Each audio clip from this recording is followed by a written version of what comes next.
following systemic peripheral delivery, and of course undesirable side effects from non-targeted delivery into the CNS, i.e. either via injection or implant of genetically modified cells, etc., and that you get generalized sprouting, inappropriate corrections, neuralgia, potential for epilepsy.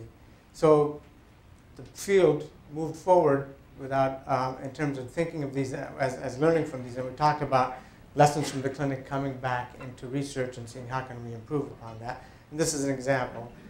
So solutions that have been tested and are moving, and actually some of them are still in play, involve localized chronic delivery centrally via implants, targeted delivery, and more specifically targeted delivery using gene therapy-based approaches. And as you're probably well aware, Serogene has two compounds, 110 and 120, which use AAV-mediated viral delivery to deliver NGF or nurturin into specific regions of the brain to really target the drug to the specific area of the CNS where it needs to be effective for therapeutic benefit.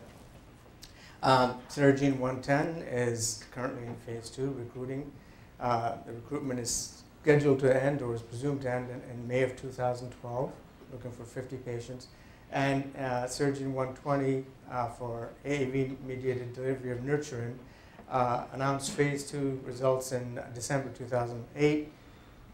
They missed their primary endpoint of a 12-month time point on motor function. However, 18-month endpoint at a time point of 18-month endpoint suggested some benefit, and open label extension of that is in progress. So we'll see how that works. But that's an example, one example I wanted to share with you of biologics being tested in neurologic diseases. The other example, which we of course have the greatest experience with, and I want to just acknowledge right off the start that a lot of the illustrations I'll be showing here came from the collaboration between Ilan and Wyeth on the A-beta immunotherapy approach, and a very fruitful collaboration. And it's still in, it's now approaching, it's currently in phase 3 clinical testing, as everyone knows, under sponsorship of Johnson & Johnson and Pfizer. And somewhere in the later second half of this year, those results will be announced, and we'll find out what benefit they have on the patients. But what I'm going to walk you through is just how the thinking evolved in the process of, here's a CNS disease, and how a biologic came to be applied for that, as an illustration of how you can think out of that box of the rule of 5 and all the chemical constraints you have to live within when you're thinking about small molecule therapeutics for CNS. So, as I said, this was formerly the exclusive domain of small molecules, and the potential for biologic therapeutics came about from the demonstration that if you take an AD mouse model, immunize it with A-beta peptide, you get a very dramatic reduction of the amyloid pathology in the brains of these mice. And that's illustrated in the upper panels here. And I'm sure you're all well familiar, hopefully well familiar with this result, in that if you take 12-month-old mice, age them for 18 months, this is the degree of pathology. If they've been immunized with a beta peptide, that active immunization mediates clearance of the amyloid pathology from the brains of those mice. Subsequent paper by Bard et al., published in Nature Medicine, showed that, in fact, this active immunization can also be reproduced by passive immunotherapy with an antibody targeting A-beta peptide. And that's, I apologize if you're not seeing the size of the illustration here, but in both pathology, and a number of antibodies were tested, polyclonal as well as a couple of monoclonals, and they all reduced the amount of pathology in the brain. And so in terms of moving this idea forward, of course, we tested based on some preclinical observations of the clearance of plaques, improvement of synaptic density. Other investigators showed efficacy in behavioral models, amyloid-related behavioral deficits, and a lot of potential mechanisms of action were invoked for how this is working. With respect to the active vaccine approach with AN1792, plaque clearance and reduced associated plaque pathology was observed in a couple of patients that went to postmortem who had been immunized with A-beta peptide. There was some efficacy on a behavioral, not behavioral, but a clinical endpoint, neuropsychological testing battery. However, as we're all aware, the phase 2 trial was halted due to meningoencephalitis in a subset of patients. And this, we appreciated, was attributable to T-cell epitopes in the full-length A-beta 1 to 40 peptide. And epitope mapping of this, combined with preclinical studies, suggested to us safer approaches as follow-on. And this is, which again, we spoke yesterday about information from the clinic coming back to research to improve upon or learnings from the clinic to try to help guide your future efforts. And this is a very reasonable illustration of that back and forth between clinical and research science. And what you're seeing here is epitope mapping we did on patients who had been immunized with A-beta peptide to see where the primary immune response these patients were mounting to the peptide. What you're looking at here is a series of 5 mer peptides in an ELISA assay. And this result is from an individual who did not have a SAE of meningoencephalitis. This lower bar graph is from an individual who did. And you can see that in both cases, representative illustrations, there's a pronounced preference for the end terminus of the A-beta peptide starting at position 1. So based on that, as well as other rationale, we had been looking at a number of antibodies as passive candidates for immunotherapy, but the antibody we ended up selected for advancement in clinical trials as a humanized antibody, 3D6, was very similar to AN1792 in that exquisite specificity for the immunoterminus of A-beta peptide. It does not cross-react to full-length APP as a consequence of that. It recognizes both plaque and soluble forms of A-beta. And in chronic models of the mouse model, it, in treatment and prevention models, had efficacy on a broad range of endpoints, from both pathology-based dystrophy, neuritic dystrophy, astrocyte inflammation, to neutralization of neurotoxic species, non-plaque species, as well as vascular amyloid. So what I'd like to now do is, just after that quick review for the benefit of those who weren't totally familiar with the saga, is illustrate how we followed 3 key principles of drug design and drug development as we progress this molecule through preclinical into clinical. And those we've heard in other talks at this meeting. And those are access to target organ, evidence of target engagement, and then evidence of translational medicine, that what you see in the preclinical model is observed in the clinical setting as well. So in terms of access to target organ, of course, is showing that your molecule gets into the relevant tissue compartment. So seeing exposure relative to plasma exposure to the drug. And for this, for an antibody molecule, that would be pretty hard to get in high levels. And I'm not going to say that you need high levels. And this is a sort of an opportunistic example, you might say, that you don't need to get a lot of drug on board to elicit a pharmacological effect by the drug. I'm going to then show you with respect to biological readout of target engagement in both periphery and in the CNS, and then a final illustration of clinical translation of the preclinical observation. So with respect to target organ, this is a very interesting illustration. We heard yesterday during the course of the talks from everyone of the capital expense required to monitor drug in the appropriate target organ, namely LCMS. Here's an example where a typical biology lab can monitor these processes with biologics without a significant capital expenses involved. We monitored, in this particular experiment shown from unpublished data that my colleague Frederic Bard presented at ADPD last summer in Paris, by radio labeling the antibody 3D6 and injecting it IP, and then following the radioactivity counts in plasma and brain. And as you can see, typically as for a typical antibody, the counts in plasma decrease over a month period. But interestingly enough, a very small fraction, 0.1% roughly speaking, of circulating antibody does appear in the brain. It reaches a maximum by about 14 days and remains stable there in spite of the fact that it's being eliminated from plasma. And if you look individually in animals over this time course, you can see relative to uninvolved area of the brain where there's no pathology, cerebellum, there's a progressive accumulation of antibody by counts monitored by liquid scintillation counting, of course, that peaks around around the 14-day time point and remains stable there. And even in the cortex, there's evidence of slight increase where there's, of course, this model has more plaque pathology in the hippocampus than the cortex. So a very simple measure of proving the drug is getting into the target organ. We've also shown in published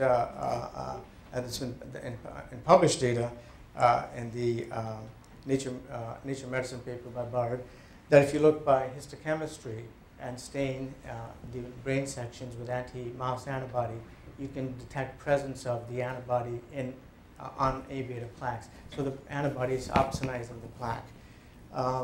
As far as target engagement, I'm not going to show you the data in the interest of time, so I can move on with the remainder of the talk. All the topics I wanted to cover, but there's several aspects of it. One is there's an elevation of plasma A beta in following administration of active antibody in preclinical models, and that's been published, and there's references for those are cited here. A second aspect of target engagement is the mobilization of deposited A beta, and this has been read out in preclinical models as an increase in vascular A beta as well as microhemorrhage, and publications showing that are here. And more recently, and during the course of clinical trials, the phenomenon of vasogenic edema was described in a subset of patients, particularly those who were ApoE4 positives. And there's been a very nice paper now that's come out by Risa Sperling and colleagues just recently in the Lancet, which documents the incidence of vasogenic edema, describes the two different forms it manifests in: vasogenic edema with hemorrhage H, or vasogenic edema with just fluid leakage. So they call it now ARIA for amyloid-related imaging abnormalities because it's detected by MRI flare. And so that is, in fact, one evidence of target engagement. And the third point I wanted to touch upon was clinical translation of preclinical observations. So that's illustrated here in that in A-beta immunized mice, as I've already indicated, there was evidence of amyloid plaque reduction. In AN1792 patients who had been immunized with A-beta, relative to patients that were untreated, for the degree of pathology one would expect in those patients who went to postmortem, there was a remarkable reduction of amyloid pathology, and this was published in a number of papers. The one I'm illustrating here is by Nicola et al. And the most recent evidence of this is the PIB-PET study that was published by Rini et al. In 2010, looking at bapineuzumab-treated patients before or 36 or 18 months after treatment with bapineuzumab, and a reduction of the PIB-PET signal in the affected brain regions of this particular individual, which was the median of the median representative of the patients. So since then, as I'm sure you're well aware, there's been a proliferation of efforts in this area of biologics and, for preclinical discovery, and the majority of them have been immunotherapy-based, a lot of reproduction of the A-beta immunotherapy, but interestingly enough, we've seen two examples of tau and base as well, and that's a very interesting example that I'd like to touch upon next, because tau traditionally is an intracellular target. Okay, you can rationalize amyloid being extracellular deposit. It's accessible to small amounts of antibody, triggering immune response, or using the sync hypothesis to shift the equilibrium from CNS to brain. CNS to plasma rather, but unusual that you would see immunotherapy effective in an intracellular target such as tau. And then more recently, the papers from the Genentech group by Atwal et al. And Yu et al., where they used antibody targeting to inhibit BACE in the brain, a classical intracellular enzyme, also present on the cell surface. So I'd like to touch upon those two real quickly.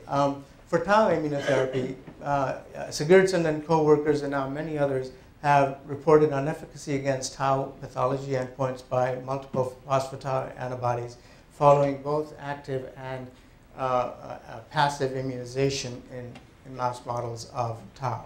And those are illustrated here. And in terms of the presence of antibody in access of the antibody to the target organ, Sigurdsson published, Krishnamurti et al., using a brain slice model, evidence that antibody is present is taken up in cells and present and co-localizes with tau in endosomal lysosomal compartments. So they postulate that the one potential mechanism of action here is by promoting the endosomal lysosomal degradation of tau after perhaps some penocytotic mechanism uptake of the antibody. In addition, as you're all probably well aware, another potential rationale is emerging for how these intracellular targets may be amenable to antibody-based approaches, in that very small amount of antibody that gets into the CNS can have a biological effect. And that is the prion-oid nature of neurodegenerative disease.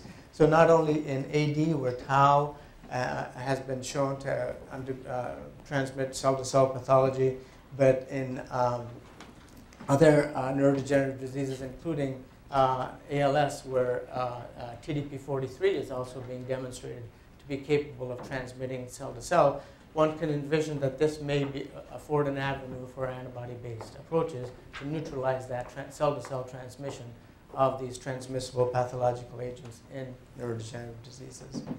Lastly, I want to touch upon the BACE example. This is if anybody wants to